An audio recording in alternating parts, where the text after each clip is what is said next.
आप हाथ का ठेला लगा रहे हो, सब्जी का ठेला लगा रहे हो, फल का ठेला लगा रहे हो, धक्के की जिंदगी जी रहे हो, दरवाजे पर बैठे हो, कहीं ना कहीं तुम दास्य भाव की जिंदगी जी रहे हो, तकलीफ में जिंदगी जी रहे हो, बहुत दुख की जिंदगी जी रहे हो, बहुत कष्ट की जिंदगी जी रहे हो, उनसे केवल निवेदन करूंगा 3 महीने 2 जगह पर जल चढ़ाना प्रारंभ कर दीजिए, केवल 3 महीने। एक शंकर भगवान के शिवलिंग पर, दूसरा बेलपत्री के पेड़ के नीचे। 2 जगह पर जल चढ़ाना 3 महीने लगातार चालू कर दो, बाबा तुम्हारा हाथ पकड़कर तुम्हें उन्नति की सीढ़ी पर चढ़ा देगा।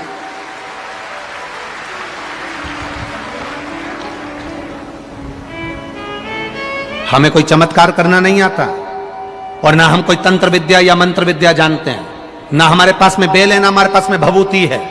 हमारे पास में तो केवल शिव का नाम है। आप श्री शिवाय नमस्तुभ्यम बोलो, ओम नमः शिवाय बोलो, नमः शिवाय बोलो, चाहे महामृत्युंजय मंत्र बोलो, उसका स्मरण करते करते भगवान शंकर के शिवलिंग पर जल, और उसी पात्र में जो जल तुमने शंकर जी को चढ़ाया है उसमें से बचा हुआ थोड़ा सा जल बेलपत्री के पेड़ के नीचे चढ़ाना प्रारंभ कर दो। अलग से बेलपत्री के पेड़ के नीचे चढ़ाने के लिए अलग से लोटा भर के जल जरूरत नहीं पड़ेगी। जो तुमने शिव जी को जल चढ़ाया, जो तुमने देवाधिदेव महादेव को जल चढ़ाया, बस उसी पात्र का जल शंकर जी को चढ़ाओ, उसमें से बचा हुआ थोड़ा सा जल बेलपत्री के वृक्ष के नीचे चढ़ाना प्रारंभ करना। कौन सा बेलपत्री का वृक्ष? जिसकी छाया आपके ऊपर आ रही हो। शिव महापुराण बड़ी सुंदर बात कहता है, ध्यान दीजिएगा। जिस बेलपत्री का पौधा तुम्हारे सिर का, और ये दोनों हाथ ऊपर कर लो, अपन खड़े हुए और खड़े होकर दोनों हाथ ऊपर करें, इतना बड़ा बेलपत्री का पौधा है, उस बेलपत्री के पौधे की पत्ती को कभी तोड़कर शंकर जी को नहीं चढ़ाना चाहिए। ध्यान रखना। कितना बड़ा पौधा, आप खड़े हो जाओ और खड़े होने के बाद आपका हाथ ऊंचा कर लेना। इतना बड़ा पौधा है, उस पौधे की पत्ती बेलपत्री को तोड़कर शंकर भगवान को कभी नहीं चढ़ाना। शंकर भगवान को उस बेलपत्री को, उस वृक्ष की पत्ती को तोड़ना चाहिए जो वृक्ष तुम्हारे हाथ से थोड़ा सा ऊंचा हो, जिसके लिए तुम्हें हाथ और ऊंचा करना पड़ रहा हो। जैसे एक बच्चा अपनी मां की गोद में बैठने के लिए दोनों हाथों से उचकता है, आवाज लगाता है, उचकता है, आवाज लगाता है, हाथ ऊपर करता है, तो मां उस बच्चे को गोदी में ले लेती है। उसी तरह उस बेलपत्री के वृक्ष की पत्ती तोड़ना चाहिए जिसने थोड़ी उन्नति कर ली हो, जो थोड़ा ऊंचा हो गया हो। तुम उसको पाने का प्रयास करो तो भगवान भी तुम्हें अपनी गोदी में ले ले। ऐसे वृक्ष की पत्ती तोड़। अब तुम छोटा सा पौधा, बिल्कुल जरा सा पौधा, उसी की पत्ती तोड़कर महादेव को चढ़ाओगे, ये श्रेष्ठता नहीं है।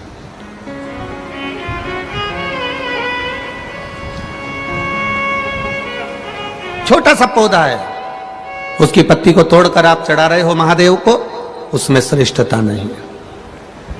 वो छोटा है।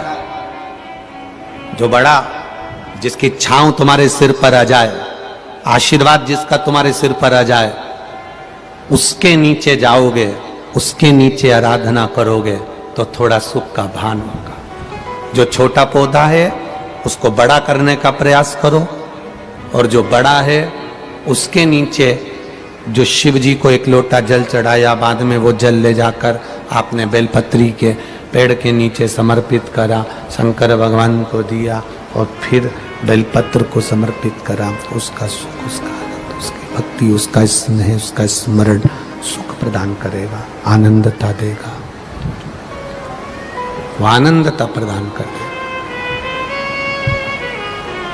हम कई गलतियां करते हैं, हमको स्मरण नहीं हो पाता। आप में से कई माताएं ऐसी होगी, छोटे छोटे पौधे की पत्ती तोड़कर शिव जी को चढ़ा दी हो, और बाद में कह रही होगी हमने पशुपति व्रत करा, भगवान ने हमारी क्यों नहीं सुनी। कारण होता है, कुछ तो कारण होगा ना। पेट दुख रहा है तो ऐसे ही दुख रहा है, चाउमीन खाई होगी ना, गोलगप्पा खाया होगा, पानी पूरी खाई होगी, शादी में जाके ज्यादा दही बड़ा खा गई होगी, पूरन पोली ज्यादा खा गई होगी। पूरन पोली बोलते हैं कि पूरन पूड़ी?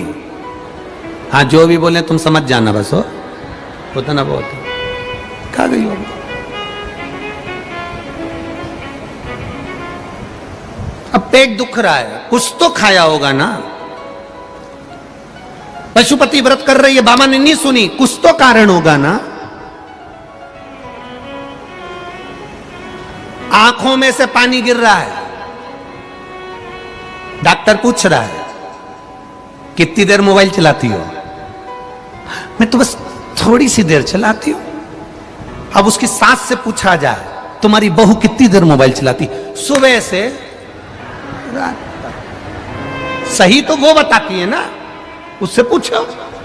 पलंग पर पड़े हो, मोबाइल चला रहे हो, आंख मिच मिच कर रही है, लाइट कमरे की बंद है, अकेले पड़े, व्हाट्सएप चला रहे, फेसबुक चला रहे, यूट्यूब चला रहे, देख रहे, आंख में से आंसू बह रहे। डॉक्टर पूछ रहा है कितनी देर लैपटॉप पर काम करती हो, कितनी देर मोबाइल चलाती हो? आंख अपने आप कभी नहीं दुखती, जरूर इन आंखों पर ज्यादा प्रेशर पड़ रहा होगा, इसलिए आंखें दुख रही है। ज्यादा खाना अलग बात है, पर खाना खाने के बाद पचा लेना अलग बात है। खाने को तो तुम कुछ भी खा जाओ, जब लोगों के प्राण खा जाते हो तो फिर वो कहते हैं ना, 50 लाख की गाड़ी में या जितने लोग बैठे हैं सबके पास में मोटरसाइकिल है, बोलो है कि नहीं? बोलो बोलो, बाइक है, गाड़ी है, टू व्हीलर, किसी किसी के पास 4 व्हीलर भी होगी। 10 लाख की गाड़ी, 5 लाख की गाड़ी, 50,000 की गाड़ी, 25,000 की गाड़ी, 1 लाख की गाड़ी, 7 लाख की गाड़ी, 1 करोड़ की गाड़ी, 80 लाख की गाड़ी। आप में से कितने लोग हैं जो 50,000 की मोटरसाइकिल में पेट्रोल डीजल की जगह गटर का पानी डाल के चलाते हैं? बोलो जम के। कितने लोग हैं जो अपनी मोटरसाइकिल में, अपनी बाइक में, अपनी स्कूटी में, अपनी 4 व्हीलर में, अपनी 2 व्हीलर में गटर का पानी डालकर चलाते हैं? अरे बोलो जम के, है कोई? छत्रपति संभाजी नगर में जो मोटरसाइकिल में, बाइक में, स्कूटी में, बुलेट में, 50 लाख की गाड़ी में, 25 लाख की गाड़ी में, 1 करोड़ की गाड़ी में गटर का पानी डालकर, कचरा डालकर चला रहे हो? कोई 50 लाख की गाड़ी में, 50,000 की गाड़ी में कोई गटर का पानी डालकर नहीं चलाता, तो ये करोड़ों की गाड़ी में फिर वो मदिरा की दुकान से गटर का पानी डाल डाल के क्यों चला रहे हो?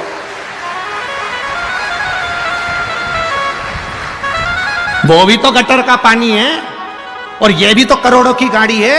एक किडनी खराब होती है, जरा पता करिए, 50-50 लाख की, 25-25 लाख की है। एक किडनी खराब होती है, 10-10, 20-20 लाख लग जाते हैं। एक कैंसर जैसी बीमारी हो जाती है, पूरा घर बिक जाता है। करोड़ों की गाड़ी को गटर का पानी डाल डाल कर चला रहे हो रे, तो ये गाड़ी कब तक चलेगी रे? जरा विचार करना। इसको कचरा डालकर मत चलाओ, गटर का पानी डालकर मत चलाओ, ये गाड़ी खराब हो जाएगी। किसी काम की नहीं, किस काम की फिर ये गाड़ी?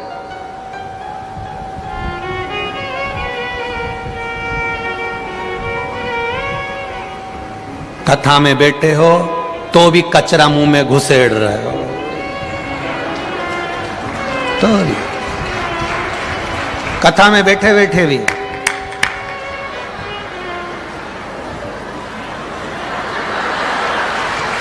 बैठे और यहां भरा पड़ा।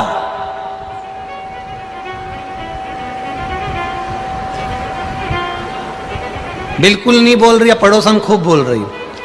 पत्नी इतना बोलती है, पति एक शब्द नहीं बोलता। उसको मालूम है 60 रुपए का पाउच मुंह में है। क्या मतलब? कचरा भरा है मुंह के अंदर, गटर का पानी भरा है अंदर, और कह रहे हो गाड़ी खराब हो गई। पेट बहुत दुख रहा है, शादी में गई थी, जो मिला सब निपटा गई, 3 दिन से बेचैन है क्योंकि पेट में 1 मिनट की चैन नहीं है। डॉक्टर को दिखाने गई तो पहला प्रश्न सबसे पहला डॉक्टर से कहती है, ये सब तो ठीक है, दवाई 2 टाइम ले लूंगी, ग्लूकोज पी लूंगी, पर खाऊं क्या? डॉक्टर भी बोला ये खाने के चक्कर में ही तो हुआ है, 2 दिन मत खा। वो 2 दिन नहीं खाती है पर सबके प्राण खा जाती है। 2 दिन नहीं खा। एक दिन आता है एकादशी का, 1 दिन, मात्र एकादशी का 1 दिन, पलंग पे से नहीं उठ पाती है। पति पूछता है इतनी सुस्त दिख रही, आज एकादशी है, कुछ खाया नहीं, सुबेरे से साबूदाने की खिचड़ी खाई थी, थोड़ी सी चिप्स और पपीता रखा था आधा किलो, वो खा रही थी।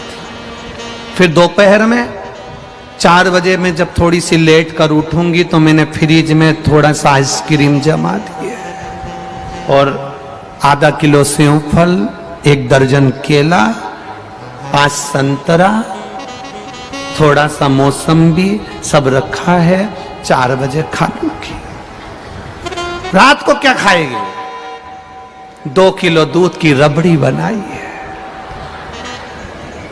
और राजगीरे की आटे की पूड़ी, तो क्या बोलते हैं तुम्हारे यहां, कुट्टू का आटा, जो भी बोलते हो, और भगर मोरदान बना के खा लूंगी। पति भी हाथ जोड़कर बोला ऐसा व्रत मत करा कर, तेरा वजन कम हो जाएगा, क्योंकि उसको मालूम है इतना खाएगी तो वजन कम होगा कि बढ़ेगा। क्या मतलब? कई परिवार ऐसे हैं जो खाने के भी लाले पड़े हुए हैं, बच्चों की अच्छी एजुकेशन नहीं हो पा रही है, दुखी हैं, कष्ट में। 2 जगह पर जल चढ़ाना प्रारंभ कर दो। पहला, जम के बोलो, शंकर भगवान के शिवलिंग पर। दूसरा, उसी जल को बचाकर बेलपत्री के वृक्ष के 2 जगह पर जल चढ़ाना प्रारंभ। चढ़ाओ 2 जगह जल और बड़े भाव से निवेदन कर चढ़ाओ भक्ति के साथ।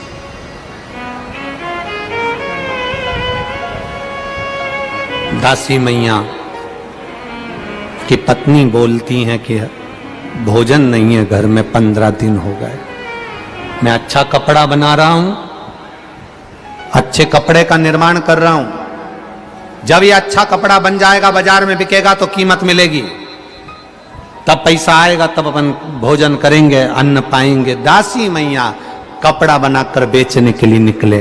परीक्षा परीक्षा होती है, शिव शिव होता है। शंकर भगवान देवता तुम्हारे ललाट पर, तुम्हारे भाग्य में जितना लिखा होगा देवता उतना देते हैं, और मेरा महादेव जब भी देता है छप्पर फाड़ कर देता है। छप्पर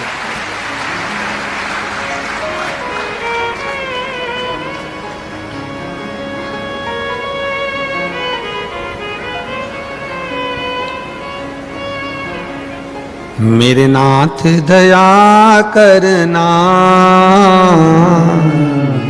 मैं तेरे भरोसे हूँ। मेरे बाबा दया करना, मैं तेरे भरोसे हूँ। ना घर के भरोसे हूँ। आप भी बोलिए, देवाधिदेव महादेव के सामने बोलिए, ना घर के भरोसे हूँ, ना परिवार के भरोसे हूँ, ना घर के भरोसे हूँ, ना परिवार के भरोसे बाबा दया करना, मैं तेरे भरोसे हूँ, मैं तेरे भरोसे हूँ, ना इनके भरोसे हूँ, ना उनके भरोसे हूँ, ना इनके भरोसे हूँ, ना उनके भरोसे हूँ, मेरे बाबा दया करना, मैं तेरे भरोसे हूँ, मेरे माँ बाप दया करना, मैं तेरे भरोसे हूँ। ये मानव का शरीर मिल तो गया, इस शरीर को पाने के बाद दुनिया के सारे दुख, दुनिया की सारी तकलीफें, दुनिया का सारा कष्ट, दुनिया के सारे रोग, बीमारी, दुख, हमारे जीवन में जो जो लिखा हुआ होगा वो सब आएगा, सब प्राप्त होगा। पर ऐसा नहीं है कि दुख ही दुख मिलेगा। शिव महापुराण की कथा कहती है, जैसे दिन होता है, रात होती है, धूप होती है, छांव होती है, उसी तरह सुख होता है, दुख होता है, और उस सुख और दुख में जिसने भगवान का गुणगान कर लिया, जिसने भगवान का भजन कर लिया, उसकी जिंदगी सार्थक हो जाती है और उसका जीवन आनंदित हो जाता है। हम अपने बच्चों को बुरी नजर से बचाने के लिए बहुत प्रयास करते हैं। बोलो री संभाजी नगर की जीजियों, सही है कि गलत है? अपने बच्चों को बचाने के लिए बुरी नजर से बहुत प्रयास करते हैं। हमने बच्चों को बुरी नजर से बचाने के लिए उसके गले में काला धागा डाल दिया। हमने बच्चों को बुरी नजर से बचाने के लिए उसके हाथ में काली पोत पहना दी। हमने बच्चों को बुरी नजर से बचाने के लिए उसके पांव में काला धागा बांध दिया। अपने बच्चे को बुरी नजर से बचाने से ज्यादा जरूरी है अपने बच्चों को बुरी संगत से बचाना जरूरी है।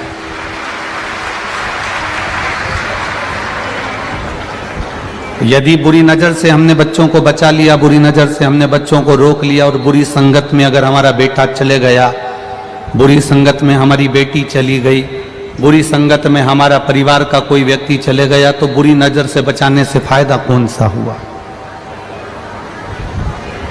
बुरी नजर से बचाने के लिए गले में काला धागा बांधा जाता है, हाय चंद्रमा पहनाया जाता है। बुरी नजर से बचाने के लिए हाथ में काली पोत बांधी जाती है। बुरी नजर से बचाने के लिए पांव में काला धागा बांधा जाता है। पर मेरा निवेदन है, बुरी संगत से बचाने के लिए बच्चों के गले में एक रुद्राक्ष अवश्य पहना देना चाहिए, तो वो बुरी संगत से बच जाए।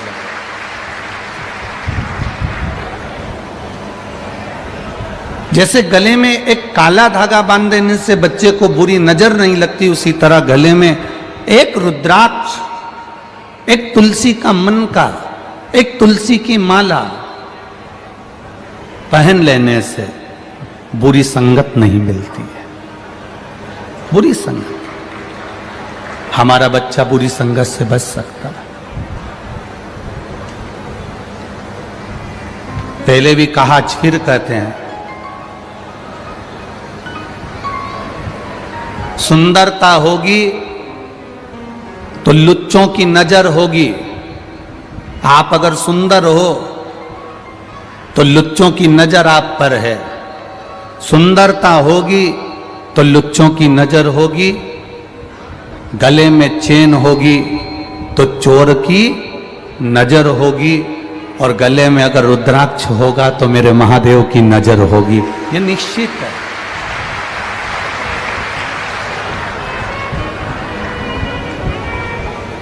बहुत कम कीमत का फ्री में कुबेरेश्वर धाम से रुद्राक्ष मिल जाता है, निःशुल्क, कोई कीमत नहीं है उस रुद्राक्ष की। आप कुबेरेश्वर धाम जाते हैं, रुद्राक्ष ले लेते हैं, वो निःशुल्क रुद्राक्ष कुबेरेश्वर धाम से मिलना प्रारंभ हुआ। आप लोग लेकर भी आए, पर एक निवेदन करूंगा, तुम्हारे सोने की चेन की कीमत होगी, तुम्हारे गले में पड़े हुए हार की कीमत होगी, तुम्हारे हाथ में पहनी हुई सोने की चूड़ी की कीमत होगी, हीरे की कीमत होगी, अंगूठी की कीमत होगी। रुद्राक्ष की कोई कीमत कुबेरेश्वर धाम पर नहीं लेते, पर तुम्हारे मृत्यु के समय पर, तुम्हारे दुख के समय पर, तुम्हारी तकलीफ के समय पर, तुम्हारे कष्ट के समय पर, तुम्हारे कर्ज के समय पर, तुम्हारे कहीं ना कहीं उलझन के समय पर उस रुद्राक्ष की कीमत तुम्हें समझ में आएगी कि भले निःशुल्क मिला पर उसकी कीमत क्या है, वो रुद्राक्ष की महत्वता क्या है। उस रुद्राक्ष का महत्व क्या है। हमने अपने जीवन की सार्थकता क्या बनाई है, हम अपने जीवन की सार्थकता क्या बना रहे हैं। जो माता पिता अपने बच्चों का हाथ पकड़कर महादेव के मंदिर तक लेकर जाते हैं, जो माता पिता अपने बच्चों का हाथ पकड़कर हाथ में जल का पात्र देकर महादेव को जल चढ़वाते हैं, जो माता पिता अपने बच्चों को सत्संग तक लेकर आते हैं, जो माता पिता अपने बच्चों को कथा तक लेकर आते हैं, जो माता पिता अपने बच्चों को तीर्थ तक लेकर जाते हैं, वही बच्चे जिनका तुमने बचपन में हाथ पकड़कर मंदिर तक लेकर गए हो, वही बच्चे बड़े होकर तुम्हारा हाथ पकड़कर तुम्हें तीर्थ करा देते हैं। उन बच्चों को संस्कार आप दीजिए, उन बच्चों को विद्वत्ता आप दीजिए, उन बच्चों को ज्ञान आप दीजिए। आप अगर छोटे छोटे बच्चों को मंदिर तक ले जा रहे हो, आप छोटे छोटे बच्चों को एक लोटा जल पकड़ा रहे हो, आप छोटे छोटे बच्चे के गले में रुद्राक्ष डाल रहे हो, आप छोटे छोटे बच्चे के गले में एक तुलसी का मन का एक माला डाल रहे हो, उस बच्चे को हाथ पकड़कर आप मंदिर तक लेकर गए हो, तो वो बच्चा आपके बुढ़ापे में आपका हाथ पकड़कर आपको तीर्थ तक लेकर जाएगा, कृष्णेश्वर महादेव तक लेकर जाएगा। और जिन माता पिता ने अपने बच्चों को हाथ नहीं पकड़ा, गोदी में नहीं लिया, लाड नहीं लड़ाया, स्नेह नहीं किया, कभी उन बच्चों को, छोटे छोटे बच्चों को आप होटल तक ले गए, छोटे छोटे बच्चों को आप चाउमीन खाने तक ले गए, छोटे छोटे बच्चे को पानीपत था गोलगप्पा खाने के लिए ले गए, छोटे छोटे बच्चों को मेला घुमाने के लिए ले गए, छोटे छोटे बच्चों को गार्डन घुमाने के लिए ले गए, पर छोटे छोटे बच्चों को आप अगर मंदिर तक लेकर नहीं गए तो होटल का रास्ता तुमने दिखाया है, तो वो अपनी धर्म पत्नी को भी होटल का रास्ता दिखाएगा। गोलगप्पे का रास्ता तुमने दिखाया है, वो अपनी पत्नी को गोलगप्पे का रास्ता दिखाएगा। चाउमीन का रास्ता तुमने दिखाया है, वो अपनी पत्नी को चाउमीन का रास्ता दिखाएगा। अगर तुमने उसको बचपन से ही मंदिर का रास्ता दिखाया, तो वो भी अपनी अर्धांगिनी को और अपने बच्चों को मंदिर का रास्ता दिखाएगा। बच्चों को जीते जी कुछ ऐसा देकर चले जाओ कि उसके पास में अगर मरने के बाद, तुम्हारे मरने के बाद कुछ नहीं भी हो, परिवार भी अगर साथ छोड़ दे, रिश्तेदार भी अगर साथ छोड़ दें, कुटुंब वाले भी अगर साथ छोड़ दें, नातेदार भी अगर साथ छोड़ दें, तो बचपन से बच्चे का हाथ महादेव के हाथ में पकड़ा कर चले जाओ तो वो हाथ नहीं छोड़ेगा, ये निश्चितता है।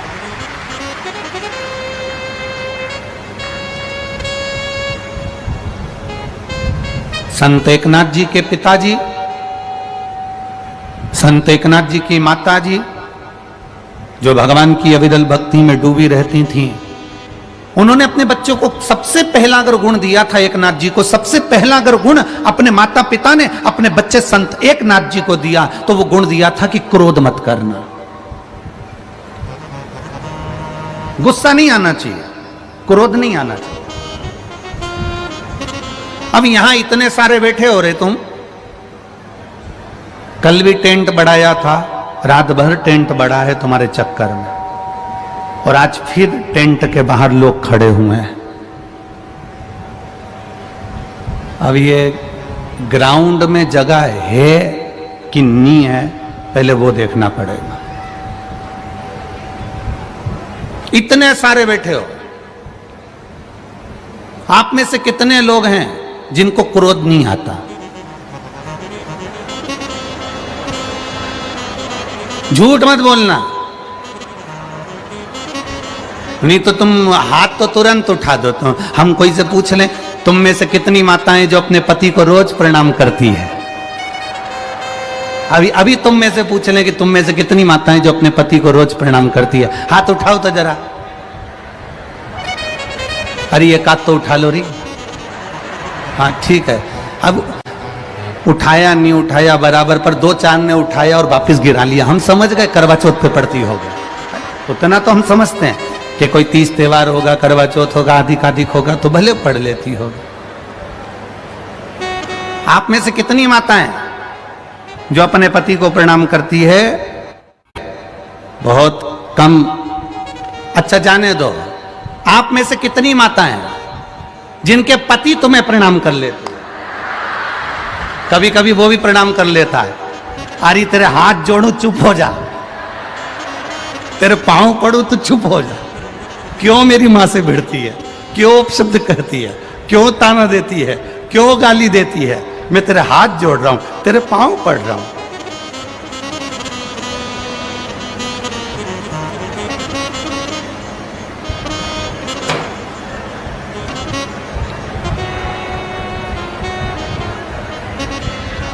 कल एक भाई ने पत्र लिखा, वो पत्र हम जायसवाल जी के यहाँ, प्रदीप जी जायसवाल जी के यहाँ ठहरे हुए हैं ना, विधायक जी के यहाँ, तो वहाँ पर वो पत्र रखा है। अगर उनकी बहुएं कहेंगी तो हम दे देंगे वो। तो वो पत्र नीचे आया और पत्र कार्यकर्ता लेकर शाम को जब ऊपर आए तो वो पत्र लेकर आए। उस पत्र में एक भाई ने लिखा था, गुरुजी हम सब नवयुवक लड़कों की तरफ से आपको धन्यवाद, जो हम नहीं कह पाते हैं वह व्यासपीठ से कह देते हो।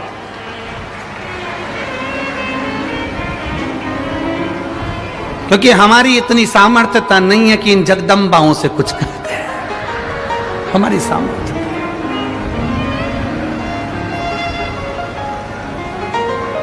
क्रोध ऐसा कोई व्यक्ति नहीं जिसको नहीं आता है। पर आज से नियम ले लो कि मैं गुस्सा करूंगी, क्रोध करूंगी तो 12 बजे से 4 बजे तक करूंगी। कितनी बजे तक? जम के बोलो जरा। चलो ठीक है, 12 से 4 की जगह तुम्हारा 1 घंटा और बढ़ा दे, 12 से 5 बजे तक गुस्सा करूंगी। क्रोध का समय होता है सुबह उठने के बाद दोपहर के 11 बजे तक क्रोध अपना कार्य करता है। कितने बजे तक? सुबह आप उठे, बस आपने उठते से ही, सुबह होते से ही बच्चों पर, स्कूल जाने वाले बच्चों पर, टिफिन बनाते समय, सास बहू पर, बहू सास पर, भोजन बनाते समय, रसोई घर के अंदर, ये जो सुबह का समय होता है, सुबह से लेकर 11 बजे तक, 12 बजे तक क्रोध बढ़ता है। क्रोध का 2 समय है, एक सुबह उठते से ही दोपहर के 12 बजे तक, और एक शाम को 6 बजे से लेकर रात्रि को 9 बजे तक यह क्रोध का समय है। इसलिए आपसे निवेदन है, शिव महापुराण में हम एक नियम बना लें कि हम गुस्सा करेंगे तो दोपहर में 12 बजे से बोलो बोलो जम के बोलो 5 बजे तक करेंगे। अगर कोई बात में गुस्सा सवेरे आ भी गया तो लिख के रख लो कि मैं 12 बजे के बाद लड़ूंगी। तुम लिख के रखो कितनी बजे लड़ूंगी, बोलो बोलो जम के बोलो 12 बजे के बाद। अगर सास ने कुछ कह दिया लिख के रख लो, इनको जवाब कब दूंगी, जम के बोलो जरा 12 बजे के बाद। बहू ने कुछ कह दिया तो सास भी लिख के रख ले, जवाब कब दूंगी, अरे जम के बोलो जरा 12 बजे के बाद। कितने घंटे दिए तुमको लड़ने के लिए, झगड़ने के लिए, क्रोध करने के लिए, कितने घंटे दिए, 5 घंटे दे दिए। 12 बजे से 5 बजे तक मैं गुस्सा करूंगी, क्रोध करूंगी, सुबेरे क्रोध नहीं करूंगी। चाहे मुझे कितना भी कोई गुस्सा दिलाए, सास कुछ भी बोले, बहू कुछ भी बोले, देवर जेठ जेठानी कुछ भी बोले, रिश्तेदार कुछ भी बोले, पर मैं क्रोध सुबह से लेकर 12 बजे तक नहीं करूंगी और शाम को 6 बजे से लेकर बोलो बोलो जम के 9 बजे तक नहीं करूंगी। गुस्सा अगर आ भी जाए, क्रोध अगर आ भी जाए तो दोपहर का जो समय है उस समय करूंगी। अब कई माताएं कहती हैं गुरुजी आप कहते हो 12 बजे से 5 बजे तक क्रोध कर लो, पर दिक्कत तो ये है कि ये भी ऑफिस चले जाते हैं, दुकान चले जाते हैं, सास कमरे में टीवी खोल के शिव महापुराण की कथा सुनने लगती है, बच्चे घर में आ जाते हैं, मैं उनकी देख में रेख में लग जाती हूं, तो फिर झगड़ा कब करूं, फिर गुस्सा कब करूं, क्रोध कब करूं। एक क्रोध का समय है।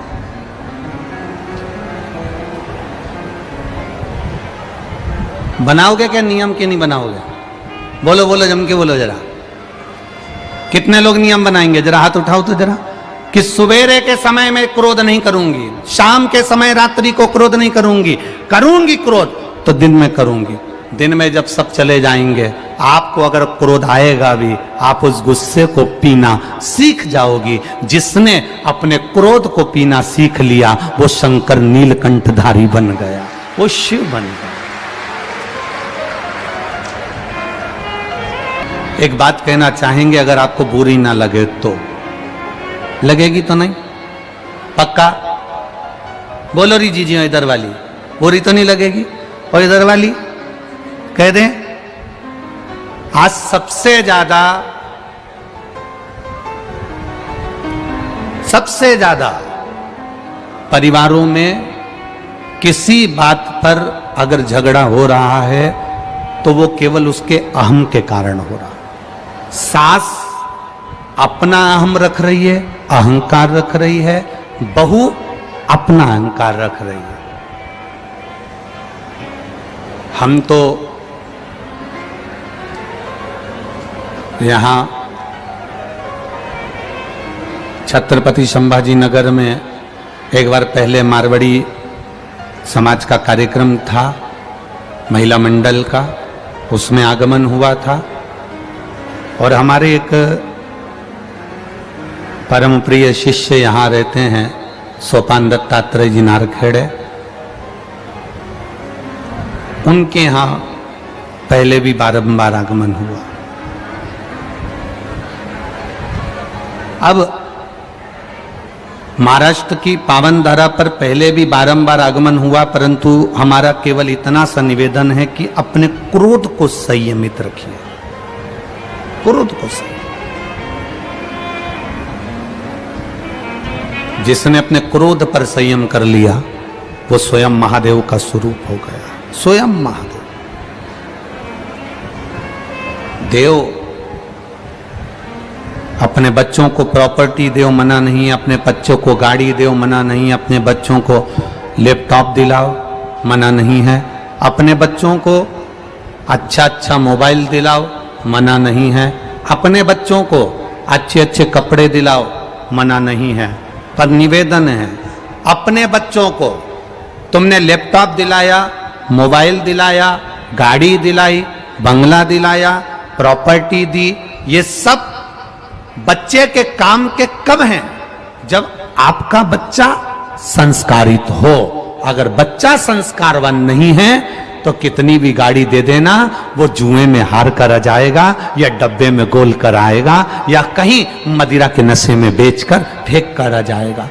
आपके बच्चों को अगर आपने संस्कार दिया है, आपके बच्चों को आपने मंदिर तक ले जाकर छोड़ा है, आपके बच्चों को आप हाथ पकड़कर भगवान शिव की कथा तक लेकर आ रहे हो, आपके बच्चों को टीवी खोलकर आस्था चैनल पर, फेसबुक, यूट्यूब पर अगर एक छोटा सा क्लिप भी अपने बच्चों को शिव महापुराण का दे रहे हो, तो ये निश्चित है तुम्हारा बच्चा तुम्हारा हाथ पकड़कर कभी तुम्हें वृद्धाश्रम में छोड़कर नहीं आएगा, वो तुम्हें तीर्थ तक लेकर जाएगा, तीर्थ तक लेकर। तुम्हारा बच्चा तुम्हें वो परमात्मा के द्वार तक लेकर जाएगा, भगवान की अविरल भक्ति तक लेकर जाएगा।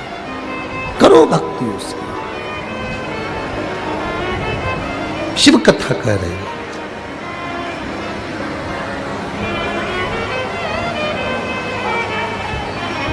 अपनी जिंदगी को ठीक तरह से जीना सीख लो। शंकर भगवान माता पार्वती जी से एक शब्द कहते हैं, मां जगत जननी जगदम्बा से एक शब्द कहते हैं। शिव जी मां पार्वती जी को एक बात हमेशा कहते आए हैं, सुनो पार्वती, विषम परिस्थिति में भी, पार्वती विषम परिस्थिति में भी जो मुस्कुराना सीख जाता है, विषम परिस्थिति में भी जो मुस्कुराना सीख जाता है, पार्वती जी सुनो, फिर वो अपनी जिंदगी में कभी मुड़कर नहीं देखता, वो आगे बढ़ना अपने आप सीख जाता है।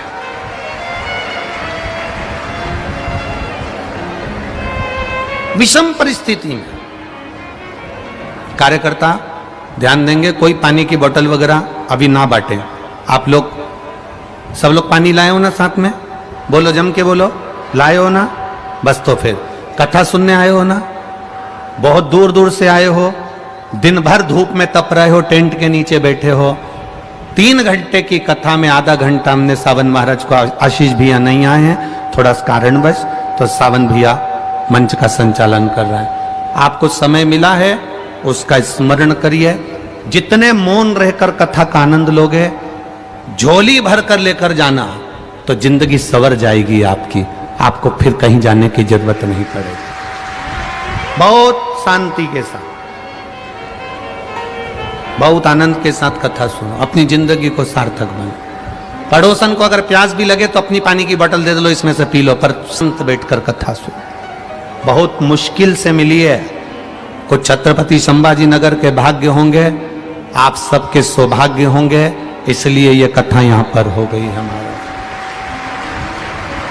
वो कहते हैं ना, संत नगर में आए तो समझ लो अपना भाग्य है। शिव महापुराण नगर में होए तो समझ लो अपना भाग्य है। संत अपने घर पर आए तो समझ लो कि अपना सौभाग्य है। संत अपने को याद कर लें तो समझ लो अपना अहो भाग्य है।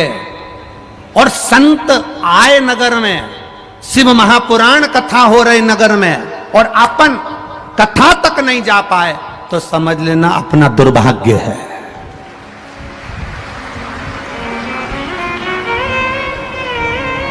फिर अपना दुर्भाग्य, कोई पूर्व का पाप हो गया होगा इसलिए अपन कथा तक नहीं पहुंच पाए, टीवी चालू कर कर कथा नहीं सुन पाए, कोई कारण हो गया होगा, भगवान का भजन नहीं कर पाए, हो जाता है। करो भक्ति, भगवान की अविरल भक्ति को धारण करिए, बहुत मुश्किल से मिलती है। जीवन बड़ा विचित्र है, इसको जीने का तरीका सीखिए। मुस्कुरा कर जियो, प्रसन्नता में जियो, आनंदता में जियो। देव बच्चों को प्रॉपर्टी दे दो, धन दे दो, दौलत दे दो, सत्ता दे दो, वैभव दे दो, पर बच्चों को संस्कार जरूर देना। 20 वर्ष तक माता पिता बेटे को पढ़ाते हैं, बच्चे को पढ़ाते हैं और राम बनाने की चेष्टा करते हैं कि मेरा बच्चा राम बन जाएगा। 20 वर्ष तक माता पिता बच्चे को पढ़ाते हैं और राम बनाने का प्रयास करते हैं, और 20 दिन की कुसंगति, केवल 20 दिन की गलत संगति बेटे को किसी की मिल जाती है और बच्चा राम बनने की जगह रावण बन जाता है। मात्र 20 दिन की कुसंगति बेटे को रावण बना देती है। आप देओ, सब कुछ देओ। मेरा एक निवेदन छत्रपति संभाजी नगर की इस पावन धरा से, जायसवाल परिवार की इस पावन पुण्यमय शिव महापुराण कथा से, सत्यम शिवम सुंदरम, इस कथा के माध्यम से इतना जरूर कहना चाहूंगा, घर में जितने सदस्य रहते हैं, घर में जितने परिवार वाले रहते हैं, उनके आपस में प्रेम की जिंदगी जीना चालू करो। आजकल प्रेम की जिंदगी खत्म हो गई और थप्पड़ की जिंदगी चालू हो गई। काई की जिंदगी चालू हुई है? थप्पड़ की। एक पति पत्नी में झगड़ा हो गया, बड़ा भयंकर झगड़ा,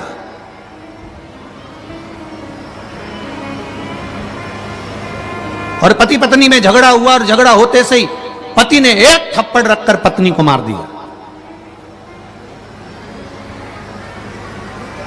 पत्नी रोने लगी।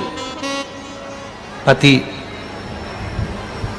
को बाद में पछतावा हुआ, और पति को जब बाद में पछतावा हुआ तो पति ने पछतावे में आकर अपनी पत्नी से कहा, देख, जिसका प्रेम ज्यादा होता है ना, थप्पड़ उसी को मारा जाता है। अपन दोनों में बहुत प्रेम है ना, और मैं तुझसे बहुत ज्यादा प्रेम करता हूं, इसलिए मैं तुझे थप्पड़ मार दिया हूं, बुरा मत मानना। बस पत्नी ने सुना।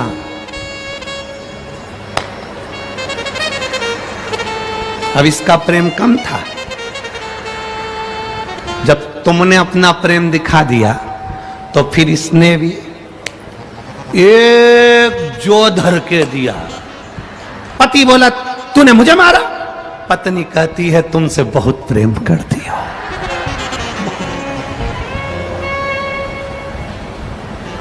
तुम ही बोले हो, जिससे ज्यादा प्रेम होता है उसी को थप्पड़ मारा जाता है। तो पत्नी कहती है, जितना मैं करती हूं उतना तो तुम कभी नहीं करे होगे। पति ने बोला, वो तो लग रहा है, दिख लगा। थप्पड़ का प्रेम नहीं होना चाहिए।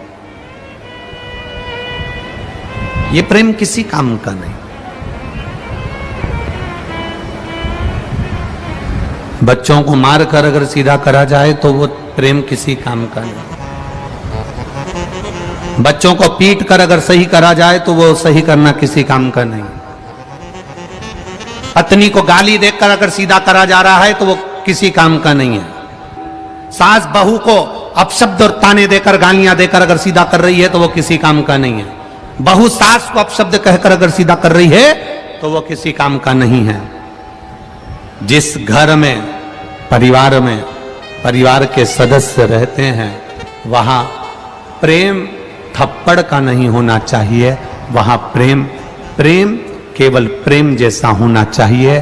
जब दुख की घड़ी आए, हमारा पूरा परिवार एक साथ खड़ा होकर उस दुख को समाप्त कर दे तो समझ लो कि ये प्रेम है, ये स्नेह, ये प्रेम, ये वात्सल्यता, ये करुणता, ये स्नेह है। तब समझो कि ये श्रेष्ठता है। शिवजी पार्वती जी से कहते हैं, पार्वती, बहुत कठिनता में मिलने वाला ये मनोदेह है। पार्वती, बहुत कठिनता में मिलने वाला है ये मनुष्य का शरीर। और इस मनुष्य के शरीर को प्राप्त करने के बाद भी अगर कोई भगवान की भक्ति से वंचित हो गया तो उसका जीवन बेकार, उसका जीवन व्यर्थ गया। अहम आ जाता है, अहंकार आ जाता है, पर उस अहंकार में सुख का भान नहीं हो पाता।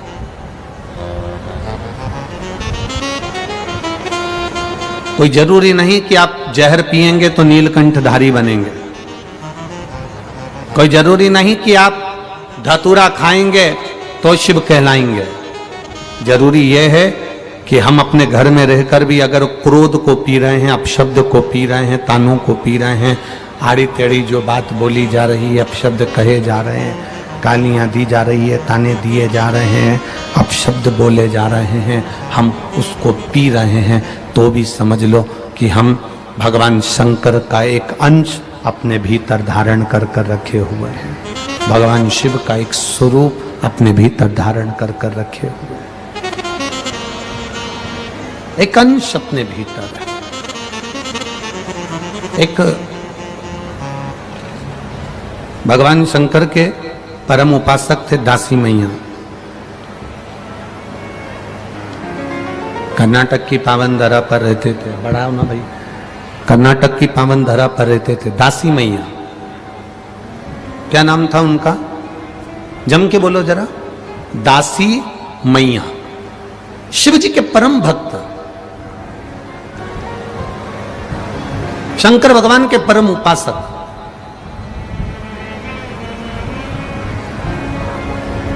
बड़ी भक्ति थी उनकी। मिट्टी को उठा लेते थे, धूल को उठा लेते थे, और मिट्टी को उठाने के बाद उसका एक शिवलिंग बनाकर किसी वृक्ष के नीचे उसकी पूजन किया करते थे। वृक्ष के नीचे उसका आराधना करते थे, पूजन करते थे। जिनका नाम था दासी मैया, कर्नाटक के रहने वाले थे।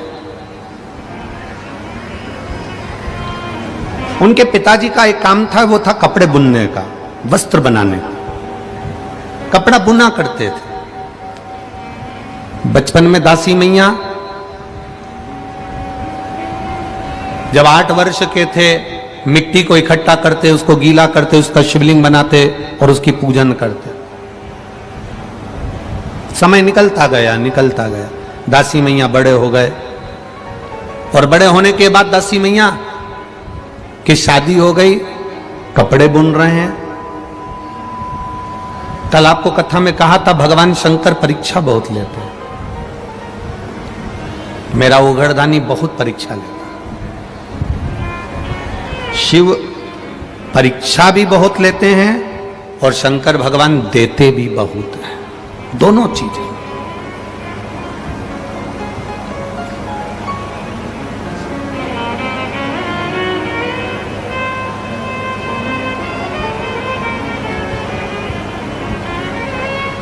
जब देगा मेरा भोलेनाथ, छप्पर फाड़ कर देगा।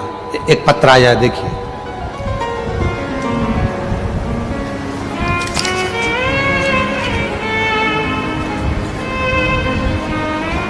मैं अंजना नीरज शर्मा, बड़ी सड़क, जालना की निवासी हूं। कहीं बैठी हो तो हाथ हिला सकती हैं।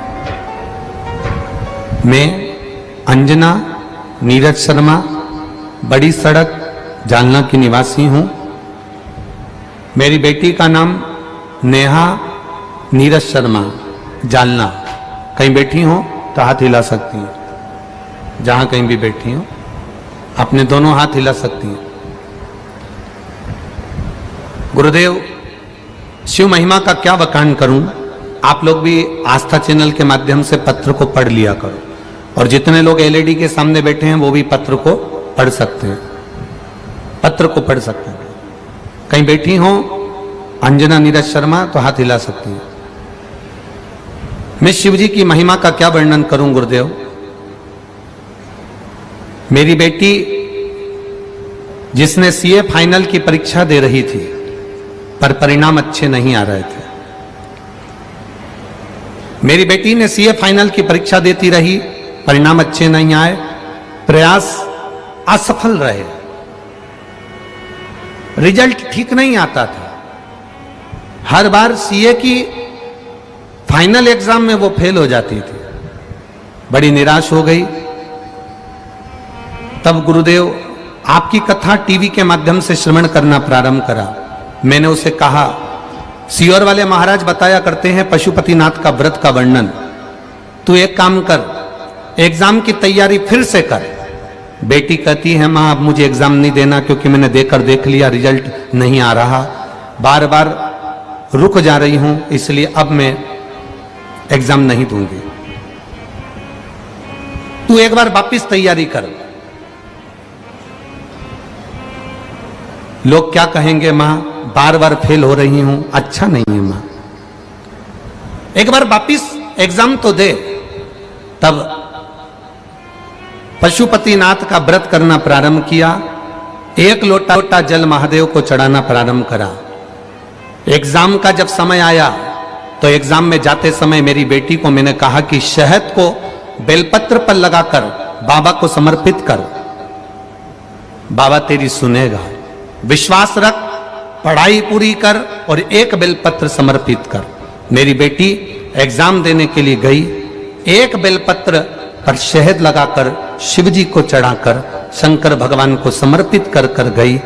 10 जनवरी 2023 को मेरी बेटी ने सीए का फाइनल एग्जाम पास कर लिया। मैं बाबा को प्रणाम करने के लिए आई हूं। ये शिव तत्व है, यो घड़ी शंभु है। तेरी कृपा बिना ना हिले एक भी अणु, लेते हैं श्वास तेरी कृपा से तनु तनु। एक पत्र बड़ा सुंदर है।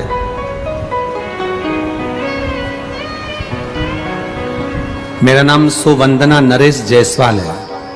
ग्राम कुरली, तहसील घाटजी, जिला यवतमाल, महाराष्ट्र से हूं। कहीं बैठी हो तो हाथ हिला सकती है, जहां कहीं भी बैठी हो हाथ हिला सकती है। मेरा नाम सुवंदना नरेश जायसवाल। आप ही हैं? दोनों हाथ हिला दो एक बार, ऐसे हिला। मेरा नाम सुवंदना नरेश जायसवाल है। गुरुदेव 2012 का घर का कर्जा था, वह 2023 को बढ़ता बढ़ता लाखों में पहुंच गया। चूक ही नहीं रहा था, बहुत परेशान हो गए थे। जितना बन सकता था उतनी मेहनत भी कर रहे थे। जब मन नहीं माना, किसी ने कहा कि एक बार सीहोर होकर आ जा। मैं 15 फरवरी 2023 में रुद्राक्ष महोत्सव में सीहोर पहुंच गई। 7 दिन तक पूरी कथा सुनी। लोगों ने कहा मां भगदड़ हो गई, मत जा, वापिस सजा। मैं वहां रही, 7 दिन खूब कथा सुनी। बाबा से रोज विनती करी, कंकर शंकर की पूजन करी। बाबा को कंकर को उठाकर अपने साथ ले आई और उसी कंकर की पूजन घर में करती रही। गुरुदेव मैं बाबा का क्या वर्णन करूं।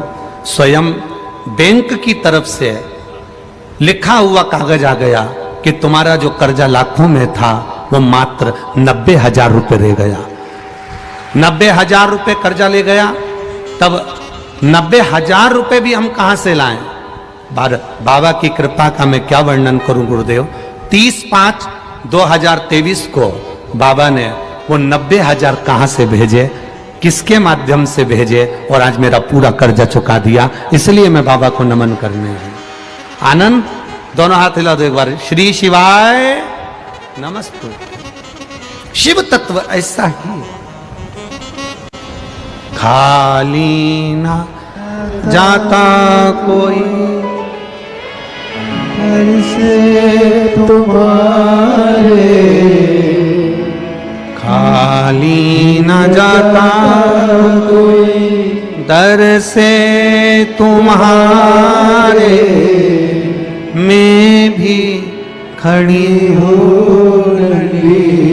बाहर पसारे, मैं भी खड़ा हूँ बाहर पसारे। अपने हृदय से लगा लो, लगा लो, गिरा जा रहा हो, उठा लो, उठा लो, प्रभु अपने दर से अब तो न टालो, गिरी जा रहे हो, उठा लो, उठा लो। ये परमात्मा की अविरल भक्ति है, ये परमात्मा का एक आनंद है, ये परमात्मा का एक भाव है, ये परमात्मा का एक स्वरूप है। केवल शिव महापुराण की कथा कथा नहीं है।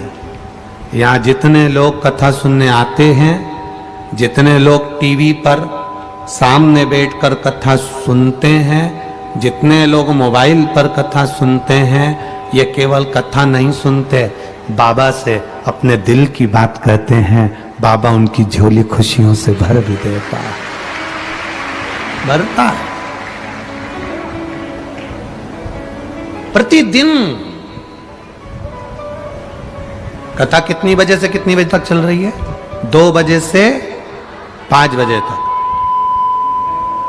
आज कथा 2 से 5 है, कल बस एक दिन की कथा, कल की कथा, केवल कल की कथा का समय 1 बजे से 4 बजे तक रहेगा, केवल कल की कथा का। बाकी के समय फिर वही 2 बजे से 5 बजे, टीवी पर भी और यहां पर भी। अविरल भक्ति है शिव तत्व, अविरल भक्ति।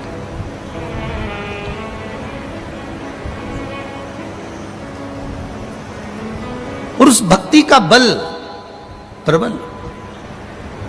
केवल पंडाल में बैठकर कथा नहीं सुन रहे हो, इस व्यासपीठ के सम्मुख में बैठकर कथा नहीं सुन रहे हो, उससे अपने दिल की बात कह रहे हो, अपने मन से आप बाबा से गुणगान कर रहे हो, अपने आप बाबा से कुछ ना कुछ विनय कर, आप बाबा से निवेदन कर रहे हो। गला पकड़ रहा है बाबू, उसको देखो, अपने आप बाबा से विनय कर रहे हो, निवेदन कर रहे हो, भगवान से विनती कर रहे हो, कर हृदय से। आप दिल से उससे कहो, वो दिल से सुनता है। पहले एक बार कहा है आपको, एक बार आवाज लगाना, एक कमल, कमला, कमला, कमला। एक बार, 2 बार, 3 बार आवाज लगाओगे, जितनी कमला बैठी होगी वो पलट कर तुमको देखेगी जरूर। बोलो देखेगी ना, उसको लगेगा मुझे बुला रहे। आप रोज रोज श्री शिवाय नमस्तुभ्यम कहोगे, आप रोज रोज उसको पुकारोगे, रोज रोज उससे विनती करोगे, रोज रोज उससे निवेदन करोगे, आप रोज रोज उससे प्रार्थना करोगे, पुकारोगे उसको दिल से।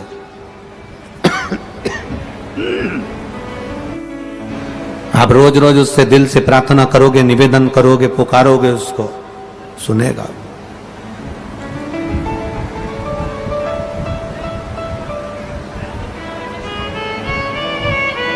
स्नेहवश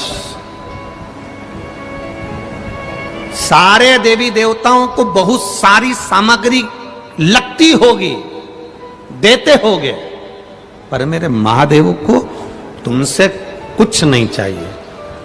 मेरे महादेव को तो केवल आप 1 लोटा जल चढ़ा दो तो ठीक है, मंदिर के अंदर चले जाओ तो ठीक है, ना जा पाओ शिखर का दर्शन कर लो तो ठीक है, इतना भी नहीं बने तो मंदिर के सामने से बस केवल मुस्कुरा कर निकल जाओ तो ही बाबा कल्याण कर देता है।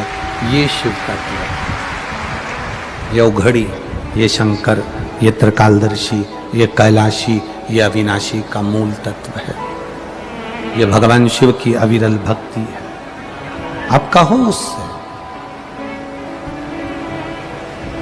निवेदन करो उससे।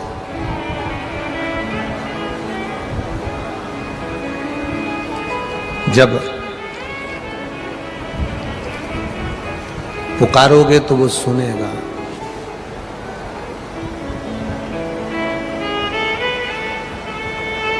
शिव महापुराण की कथा कह रही है, बड़ा सुंदर संवाद कह रहा है।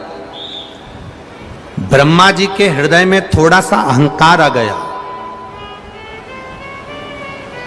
और अहंकार जब ब्रह्मा जी के मन में आया तो उन्होंने भगवान विष्णु से कह दिया कि मुझे मेरे पिता का नाम मालूम है। क्या आपको आपके पिता का नाम मालूम है? आप अपने पिता को जानते हो? आपको आपके पिता का नाम मालूम है? जो सनातन धर्म पर उंगली उठाने वाले होते हैं, जो सनातन धर्म के विरोधी होते हैं, जो सनातन हिंदू धर्म पर आक्षेप लगाने वाले होते हैं, सनातन हिंदू धर्म पर उंगली उठाने वाले होते हैं, वो नए नए प्रश्न लेकर तुम्हारे सामने खड़े हो जाएंगे। क्या तुमने कभी भगवान को देखा है? शंकर भगवान के शिवलिंग पर जल चढ़ाओगे तो लोग गलत फहमियां उत्पन्न कर कर कहेंगे तुम शिवलिंग पर जल चढ़ा रही हो। जब आप भगवान शंकर के मंदिर जाने लगोगे तो लोग कह देंगे शिवलिंग पर जल नहीं चढ़ाना, शंकर भगवान पे चढ़ा हुआ जल मत पीना, कोई कहेगा बेलपत्री मत खाना, कोई कहेगा ऐसा मत करना, कोई कहेगा वैसा मत करना। आपकी भक्ति क्या कह रही है? आपका विश्वास क्या कर रहा है? दासी मैया जिनकी शादी हो गई, कपड़ा बुन रहे हैं, घर में खाने के लिए कुछ नहीं है, केवल एक झोपड़े के अंदर दासी मैया रह रहे हैं, अपनी पत्नी के साथ, अपने बच्चों के साथ, अपने परिवार के साथ, कुछ नहीं। कपड़ा बुना, पत्नी ने कहा 6 दिन हो गए हैं, 6 दिन से घर में अन्न का दाना नहीं है, 6 दिन से अन्न का दाना घर के अंदर नहीं, भोजन के कारण बच्चे भूखे हैं, मैं भी भूखी हूं, आप बनाकर बेचते क्यों नहीं हो? दासी मैया ने कहा मैं कपड़ा बना रहा हूं, अब की बार ऐसा कपड़ा बना रहा हूं कि उस कपड़े की कीमत बहुत मिलेगी, और कपड़े की अगर कीमत मिलेगी तो अपना पेट भराएगा। दासी मैया कपड़ा बनाते बनाते 15 दिन हो गए, 15 दिन तक घर के बच्चों के मुख में निवाला नहीं है, धर्म पत्नी के मुख में एक निवाला नहीं है, एक निवाला नहीं घर के अंदर। ऐसे कई घर हैं।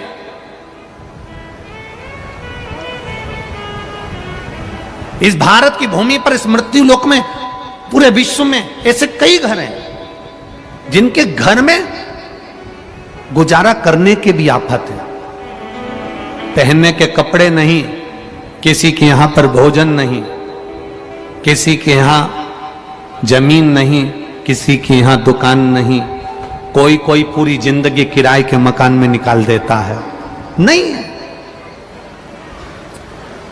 दासी मैया ने जो कपड़ा बनाया, उस कपड़े को जो बहुत अच्छा बनाया उसको बेचने के लिए जा रहा।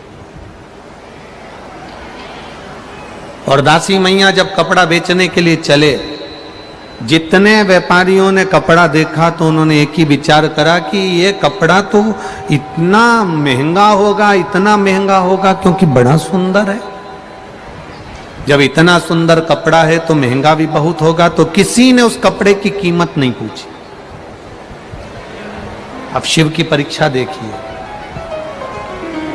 मेरे ओघड़दानी, मेरे त्रिकालदर्शी, कैलाशी, अविनाशी की परीक्षा देखिए। शंभू जब परीक्षा लेता है तो कैसी परीक्षा लेता है वो देखिए। किसी ने कपड़े की कीमत नहीं पूछी, किसी ने कपड़े की कीमत नहीं जानी, क्योंकि सबको लग रहा है कि ये महंगा होगा, बहुत महंगा होगा। दासी मैया उस कपड़े को वापिस कंधे पर डालकर, कपड़े को कंधे पर डालकर दासी मैया उस कपड़े को लेकर वापिस चल दी। वापिस आवाज नहीं जा रही उधर।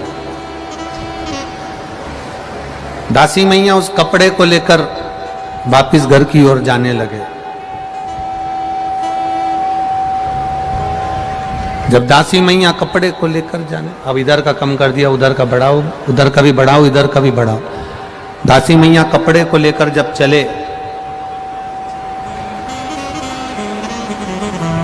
वापिस जा रहे हैं, क्योंकि कपड़े की किसी ने कीमत ही नहीं लगाई, उसका मोल ही नहीं, उसका कोई कीमत ही नहीं लगी है। कपड़ा लेकर वापिस चल दिए। कपड़ा लेकर वापस जाने लगे। रास्ते में एक बुजुर्ग, भगवान कपड़ा लेकर जाने लगे, रास्ते में एक बुजुर्ग, एक बूढ़ा व्यक्ति बैठा हुआ, बुजुर्ग व्यक्ति बैठा,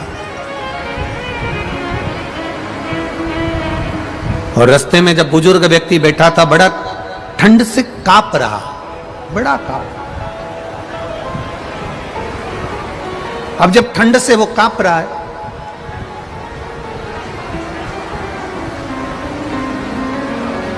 और बहुत ठंड उसके शरीर में लग रही है, तो उसने दासी मैया को रोका, ए बाबा रुको जरा, बाबा रुकिए जरा, हमारे शरीर में बहुत ताप पड़ रहा है, आप हमें ओढ़ने के लिए आपका कपड़ा दे दीजिए। इतना महंगा कपड़ा, इतना महंगा वस्त्र, जिसकी कीमत पूरे नगर के किसी व्यापारी ने नहीं लगाई, दासी मैया ने वो कपड़ा उस बुजुर्ग व्यक्ति को दे दिया।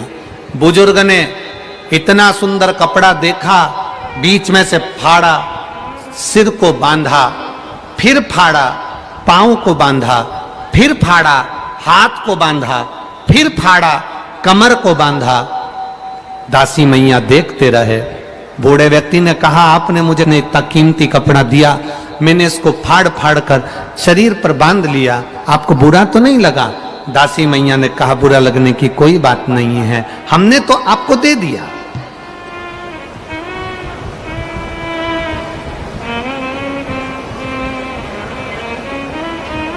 हमने तो आपको दे दिया, अब आप इस कपड़े का क्या करो वो आपके ऊपर है। दासी मैया ने जब बुजुर्ग व्यक्ति को देखा, थर थर कांप रहा है, भूखा है, भोजन भी नहीं है, दासी मैया उस बुजुर्ग व्यक्ति को अपने घर ले गए और घर पर ले जाकर अपनी पत्नी को आवाज लगाकर कहा, ये बहुत भूखा है, इसको भोजन दे दो। धर्म पत्नी ने अपने पति के चरण छूकर कहा, 15 दिन से घर में भोजन नहीं बना, एक अन्न का निवाला अपने घर के अंदर नहीं, एक दाना अपने घर के अंदर नहीं। इस अपने लिए जब भोजन नहीं है तो अपन दूसरे को क्या भोजन देंगे? इसको क्या भोजन देंगे? इसको क्या खिलाएंगे? इसको क्या प्रदान करेंगे? जब भोजन अपने पास ही नहीं है, अपने लिए ही नहीं है, जब भोजन अपने पास ही नहीं है, अपने खाने के लिए नहीं है, तो फिर अपन इसको क्या देंगे? क्या प्रदान करेंगे इसको? क्या दें अपन इसको? पति, दासी मैया ने कहा, कोई भाजी तोड़ कर लिया, वो ले जाकर उकाल कर दे दो। पत्नी भाजी क्या तोड़ कर ले जाती है? पत्नी एक बेलपत्र के पौधे में से बेलपत्र तोड़ कर ले जा रही थी, और वो बेलपत्र उड़ती उड़ती उसके हाथ से वो बुजुर्ग व्यक्ति के ऊपर जाकर गिर गई।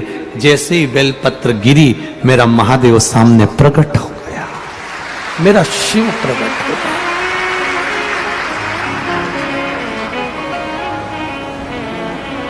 एक बात आप लोगों से कहना चाहेंगे, बड़ा ध्यान लगाकर सुनिएगा, बड़े स्मरण में सुनिएगा। आपको लग रहा है कि मैं बहुत उलझनों में घिरी हुई हूँ, बहुत तकलीफों में घिरी हुई हूँ, बहुत कष्टों में घिरी हुई हूँ, बहुत जगह मुझे तकलीफ है, बहुत कष्ट, बहुत दुख जीवन में चल रहा है। सामने से ऐसा लग रहा है कि कष्ट हमारा पीछा नहीं छोड़ रहा, दुख हमारा पीछा नहीं छोड़ रहा।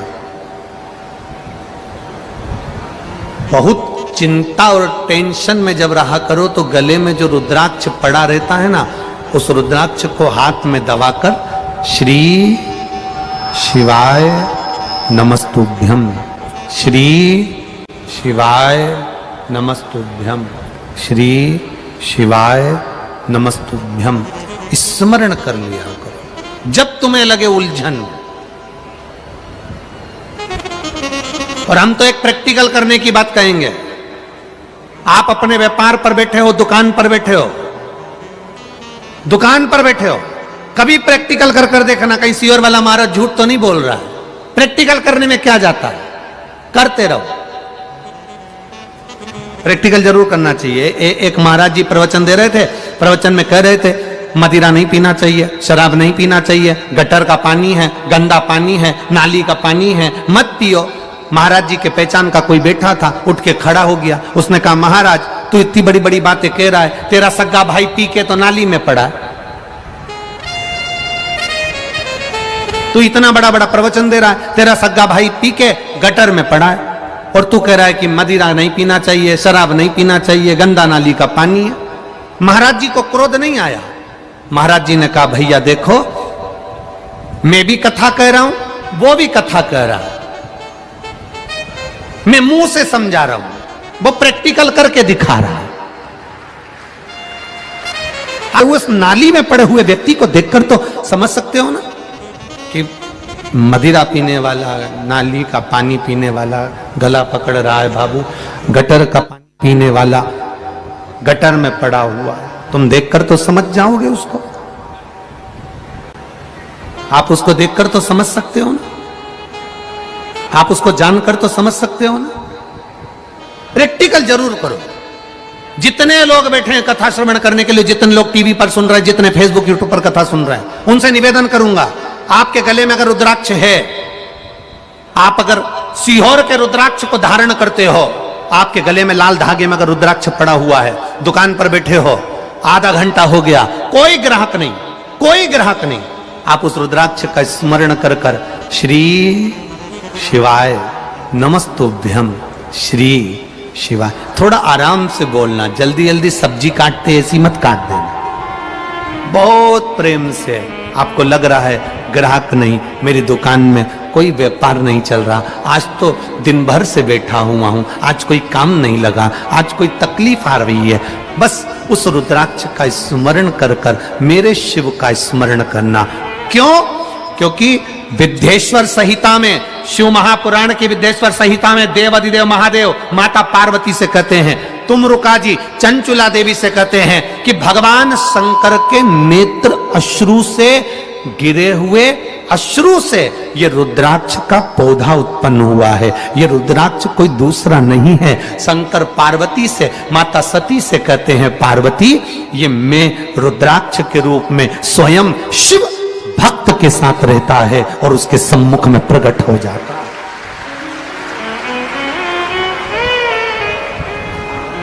बेलपत्री हाथ से उड़ती है धर्मपत्नी के, और धर्मपत्नी के हाथ से बेलपत्र उड़कर बूढ़े व्यक्ति पर जाती है और मेरा महादेव प्रकट हो जाता है। महादेव ने हाथ में चावल का दाना लिया, चावल लेकर एक चावल का दाना मेरा महादेव एक हंडी में, एक पात्र में डाल देता है। वो हंडी दासी मैया के घर की, वो पात्र अक्षय पात्र बन गया, वो पात्र कभी खाली नहीं हुआ। आज तक दासी मैया के यहां उस पात्र में भोजन बनता, आज तक बन रहा। एक दाना चावल का, एक दाना चावल का, हम तो आपसे कहेंगे, बहुत भाव से कहेंगे, आपके घर में शादी हो, शादी का फंक्शन हो, किटी पार्टी हो, आपके घर में कोई भी आयोजन हो, 500 आदमी भोजन करने आ रहा है, 300 आदमी भोजन करने आ रहा है, आपको लग रहा है कि हमारे यहां 150 आदमी और बढ़ जाएगा, ज्यादा आप केटरिंग में पैसा नहीं खर्च करना चाहते, 300 लोगों की आपने केटरिंग दे दी और हो सकता है कि और बढ़कर आ जाए। एक शंकर जी पे चढ़ा हुआ चावल का दाना बाबा कुबेर भंडारी के नाम से लेकर आना और बाबा से कहना बाबा अब भोजन और शादी आपको कराना है, उसको ले जाकर अपने भोजन में रख देना, कर दे, करेगा। वीरगंज नेपाल में कथा थी, दूसरा देश, दूसरी भाषा, रहन सहन दूसरा। वहां पर जो आयोजक परिवार ने कथा करवाई थी, उनको बड़ी चिंता थी कि इतने लोग आएंगे तो भोजन कैसे होगा। कभी आप वीरगंज में जाना तो वहां पर उन जजमान से मिलकर आना, एक चावल के दाने का महत्व क्या है वो समझा देंगे आपको। हमने केवल इतना कहा था कि एक चावल का दाना कुबेर भंडारी के नाम से शिव को चढ़ाकर उसको लेकर आकर भंडार में रख दो, जितना भोजन रखा है वो भोजन बनता रहेगा और भंडार उतना की उतना ही भरा रहेगा, उससे ज्यादा मिलेगा। और अभी ये जायसवाल परिवार कथा करवा रहे हैं, विधायक जी श्री प्रदीप जी जायसवाल कथा करवा रहे हैं। और प्रदीप जी जायसवाल की अकेले की कथा नहीं, पूरे छत्रपति संभाजी नगर की कथा है ये। प्रदीप भैया, आपके लिए बहुत सारे पत्र आए हैं और इसमें एक दो पत्र आपके ऐसे वर्णन किए हैं लोगों ने,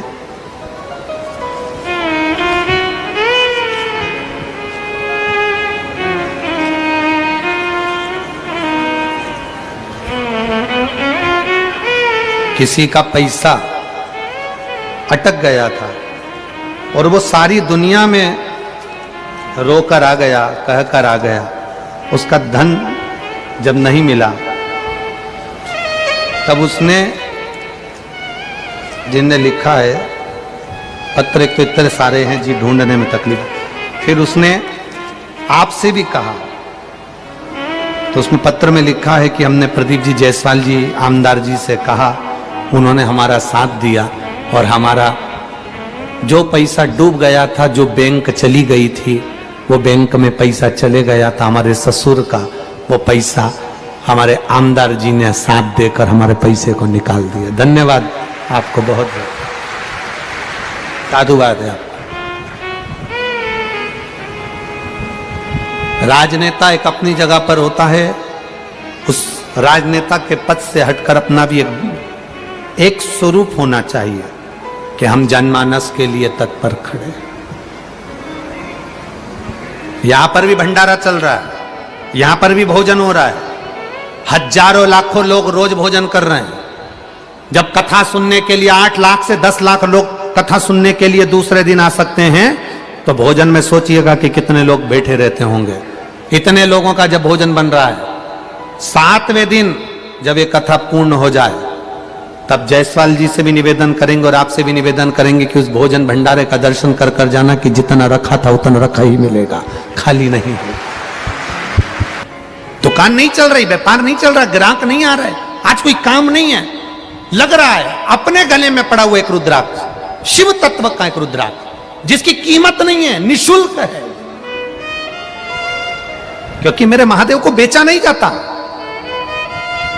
क्यों सीहोर का रुद्राक्ष निशुल्क मिलता, क्यों कंकर शंकर की महत्वता वहां की, इतने रुद्राक्ष का महत्व क्या है आखिर, उस रुद्राक्ष की मूलता क्या है आखिर? कभी जिंदगी में लेकर आओगे तो समझ में आएगा कि वो रुद्राक्ष है क्या आखिर, उस रुद्राक्ष की मूलता क्या है आखिर। बहुत मिलेंगे, बाजार लगा होगा, रुद्राक्ष बहुत मिल जाएंगे, 100 रुपए का, 50 रुपए का, 5 रुपए का, 10 रुपए का, 500 रुपए का, 1 रुपए का, 2 रुपए का, सब मिल जाए। पर उस मेरा महादेव को बेचा नहीं है, वो महादेव जो तुम्हारे पास में है, बस उसको पकड़कर स्मरण किया जाए, स्मरण, भक्ति का स्मरण। वो कहते हैं ना, जब कोई नहीं आता मेरा बाबा आता है, मेरे दुख के दिनों में बड़का आता है, मेरे दुख के दिनों में वो बड़ा काम आता है। आपका भरोसा, आप उसका विश्वास दृढ़ी रखिए, जब आप भरोसा दृढ़ी रखोगे तो वो आएगा। बेलपत्र उड़ी, दासी मैया कि पत्नी के हाथ से बेलपत्र उड़कर जैसी बूढ़े पर गई, बूढ़ा शिव का रूप था जो परीक्षा लेने आया था, एक चावल का दाना हंडी में डाल दिया, वो चावल का दाना ऐसा चला, आज तक दासी मैया के यहां से वो चावल के दाने का भंडार खत्म नहीं हुआ, आज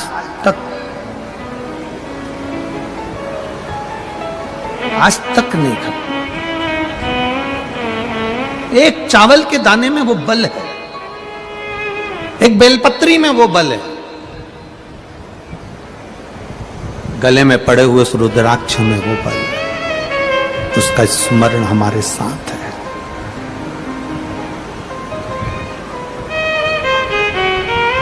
भक्ति। पत्नी ने देखा कि बूढ़ा उठा, शिव के रूप में उठकर उसने चावल का दाना डाल दिया।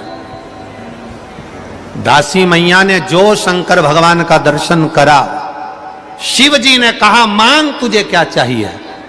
ये कलिकाल की कथा है, कलयुग की, बहुत पीछे की कथा नहीं है, बहुत पीछे की नहीं, मात्र 300 साल पुरानी, ज्यादा पुरानी। क्या चाहिए तुझको, मांग ले, क्या दूं तुझको। दासी मैया कहते हैं कुछ नहीं चाहिए, कुछ नहीं। जो अतिथि आए पेट भर कर खाए जाए, इससे बढ़कर सुख और कुछ नहीं है। शिव महापुराण की कथा कहती है, उमा संहिता कहती है, देवादिदेव महादेव का चरित्र कहता है, जब आपके घर में अतिथि आए, मेहमान आए, तो उसको भोजन कराइए। भोजन करा नहीं सकते तो उसको पानी पिलाइए। पानी नहीं पिला सकते तो उसको आसन देकर बिठा दीजिए। अतिथि मेहमान अगर तुम्हारे यहां आया, कोई आया, तो उसको भोजन कराओ। भोजन नहीं है आपके यहां, नहीं खिला सकते, पानी पिला दीजिए। पानी भी नहीं पिला सकते, ज्यादा आकड़ में जिंदगी जी रहे हो, तो आसन दे दो, बैठो साहब, सोफा लगा है साहब, कुर्सी लगी है साहब, आसन दे दो, बिठा दो। आसन भी नहीं दे सकते तो मीठी वाणी दे दो, और मीठी वाणी भी नहीं दे सकते तो अपने चेहरे की मुस्कुराहट दे दो। इतना तो दे सकते। जो आए हुए अतिथि को भोजन नहीं देता, पानी नहीं देता, वाणी नहीं देता, आसन नहीं देता, एक बार मुस्कुराकर बात तक नहीं करता, समझ लेना उसने अपने बुढ़ापे पर कुल्हाड़ी मार ली और आपका बुढ़ापा ठीक नहीं निकलेगा। दर बतर जब तुम अपने बच्चों को आतिथ्य करना नहीं सिखाओगे, किसी का सम्मान करना नहीं सिखाओगे, तो वो बच्चा क्या तुम्हारा सम्मान करेगा? आज हमारे यहाँ मेहमान इतने लोग हैं, पहले के समय में कितने मेहमान आते थे इनसे पूछना। पहले कितने मेहमान आते थे, मामा जी आ रहे, मौसा जी आ रहे, मौसी जी आ रही, काका जी आ रहे, रिश्तेदार आ रहे। आजकल शादियों में भी मेहमान नहीं आते, बारात जाती है, 25-50 लोग बारात में चले जाएं, बहुत बड़ी बात है।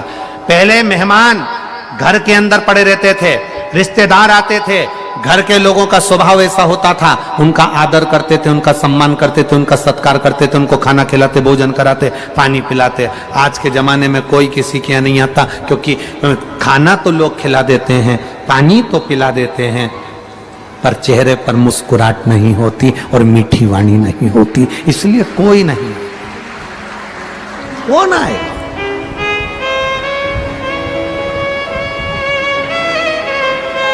अहम की जिंदगी से दूर हो जाओ, अहंकार की जिंदगी से दूर हो जाओ। ब्रह्मा जी के भीतर थोड़ा सा अहंकार आया, थोड़ा सा। जब हम अहम की जिंदगी से दूर हो जाते हैं तो भगवान सुन लेता है। एक पत्र आया है,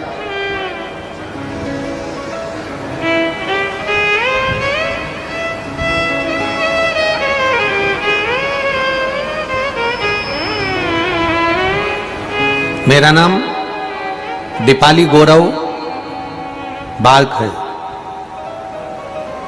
छत्रपति संभाजी नगर की रहने वाली हूं। मेरा मोबाइल नंबर ये है, कहीं बैठी हो तो हाथ हिला सकती हैं। मेरा नाम दीपाली गौरव बाल्क,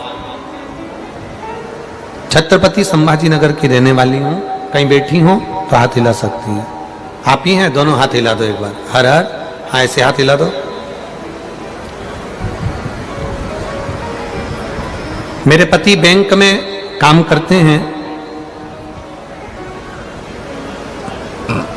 परमानेंट नहीं थे। बाबा से प्रार्थना करी, पशुपतिनाथ का व्रत किया, और बाबा की कृपा से मैं क्या वर्णन करूं गुरुदेव, जो कभी नहीं हो सकता था, बाबा ने मेरे पति को बैंक में परमानेंट की नौकरी दे दी है। ये शिव कृपा है गुरुदेव। जब मैं गर्भवती रही तब मुझे सोनोग्राफी करने में बुलाया, तो डॉक्टर ने कहा था कि तुम्हारे गर्भ में जो बच्चा है उसका एक पांव छोटा है और उसके हृदय में छेद है, उसके दिल में छेद है, उसका एक पैर छोटा है, और उसके 2-3 बीमारियां उस बच्चे को बता दी। डॉक्टर ने कहा सभी रिपोर्टें इसकी ठीक नहीं हैं, इस बच्चे को तुम्हें नहीं रखना चाहिए। परिवार के किसी व्यक्ति ने कहा इस बच्चे को गिरा दीजिए, इस बच्चे को समाप्त कर दीजिए, क्योंकि इसका पांव छोटा है, दिल में छेद है और यह माइंड से भी विकलांग रहेगा। मैं क्या वर्णन करूं गुरुदेव, एक लोटा जल सारी समस्या का हल। शिव की कृपा का क्या वर्णन करूं, एक लोटा जल चढ़ाते, पानी लाकर पी लेते, भगवान शिव का नाम ले लेती, पी लेती। आपने कहा था एक नारियल पर सिर से लेकर पांव तक की मोली को लपेटकर शंकर भगवान को दे देना, बच्चा स्वस्थ होगा। बस उसी पर मैंने विश्वास करा। शिव जी को एक श्रीफल दे दिया और बाबा की कृपा से मेरे घर में बेटे ने जन्म लिया। डॉक्टर भी आश्चर्य में है, इस बेटे को कोई रोग नहीं है और इसका पूरा शरीर ठीक है। आज वो 3 महीने का हो गया। मैं बाबा को यहाँ नमन करने के लिए, ये शिव तत्व है, ये शंकर योग, ये त्रिकाल दर्श, ये कैलाश। बैठिए बहन, हर हर, ये शिव तत्व है, औघड़ी।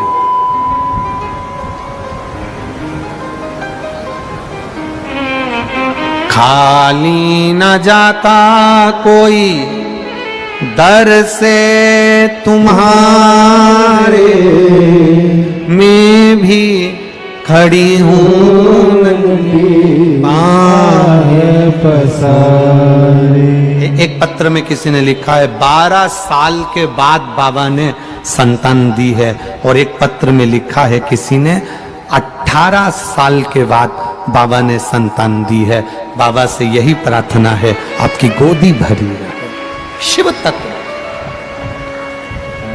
बहुत पत्र, बहुत, जिसमें आप लोगों ने अपने अपने भाव लिखे हैं। किसी के यहाँ 12 साल के बाद संतान हुई, किसी के यहाँ 10 साल के बाद संतान हुई। ये शिव कृपा है।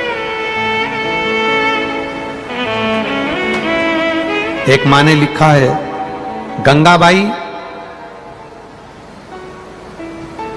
रामराव रंगे जालना महाराष्ट्र से हैं, कहीं बैठी हो तो हाथ हिला सकती हैं। गंगाबाई रामराव रंगे जालना महाराष्ट्र।